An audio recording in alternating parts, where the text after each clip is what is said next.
2019 থেকে 2024 পর্যন্ত সাবেক প্রধানমন্ত্রী শেখ হাসিনা বিদেশ সফরে 200 কোটি টাকা ব্যয় করেছেন। 16 বছরে বিভিন্ন দেশ সফরে নিয়ম বহির্ভূতভাবে সফর সঙ্গীদের পেছনে রাষ্ট্রীয় কয়েকশো কোটি টাকা খরচ হয়েছে। দুদকের প্রাথমিক অনুসন্ধানে এসব তথ্য উঠে এসেছে। সংস্থাটির মহাপরিচালক আক্তার হোসেন জানালেন, রাষ্ট্রীয় অর্থ অপচয় করে ভারতের ত্রিপুরা বিশ্ববিদ্যালয়, বেলজিয়াম সহ বিভিন্ন বিশ্ববিদ্যালয় থেকে ডক্টরেট ডিগ্রি নিয়েছেন। আতিকা রহমানের রিপোর্ট।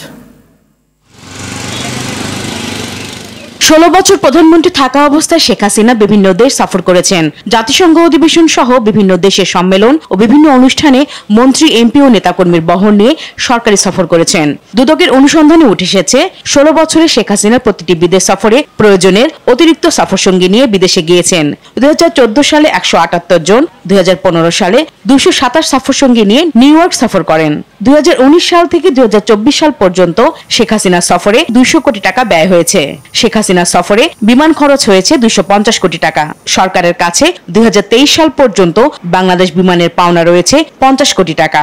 প্রয়োজনের অতিরিক্ত জনবল নিয়ে বিদেশ ভ্রমণ, যেখানে নীতিমালা বহির্ভূত কিছু রয়েছে কিনা এবং সেখানে সরকারি অর্থের অপচয় হয়েছে কিনা, এই বিষয়গুলো যাচাইয়ের জন্য প্রকাশ্য অনুসন্ধানের সিদ্ধান্ত গৃহীত হয়েছে। সেটা প্রয়োজন ছিল কিনা সেই বিদেশ ভ্রমণের এবং সেটা নীতিমালা অনুযায়ী হয়েছে কিনা, সেই প্রত্যেকটা জিনিসই পুঙ্খানুপুঙ্খভাবে দেখা হবে। দুদক মহাপরিচালক আরো জানান, লবিস্ট নিয়োগ করে ভারতের ত্রিপুরা বিশ্ববিদ্যালয়, বিশ্বভারতী ও বেলজিয়ামের ক্যাথলিক বিশ্ববিদ্যালয়ের ডক্টরেট ডিগ্রি নিয়েছেন। কত টাকা ব্যয় হয়েছে তা তদন্ত করা হবে।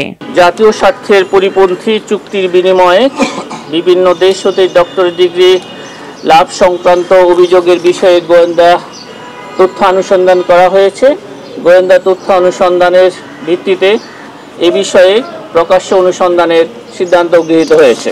এদিকে ঋণের নামে 910 কোটি টাকা ন্যাশনাল ব্যাংক থেকে আত্মসাতের অভিযোগে দেশ টিভির এমডি আরিফ হাসান, শিকদার গ্রুপ ও ন্যাশনাল ব্যাংকের 12 জনের বিরুদ্ধে 4টি মামলা করেছে দুদক। আতিকা রহমান, RTV, ঢাকা।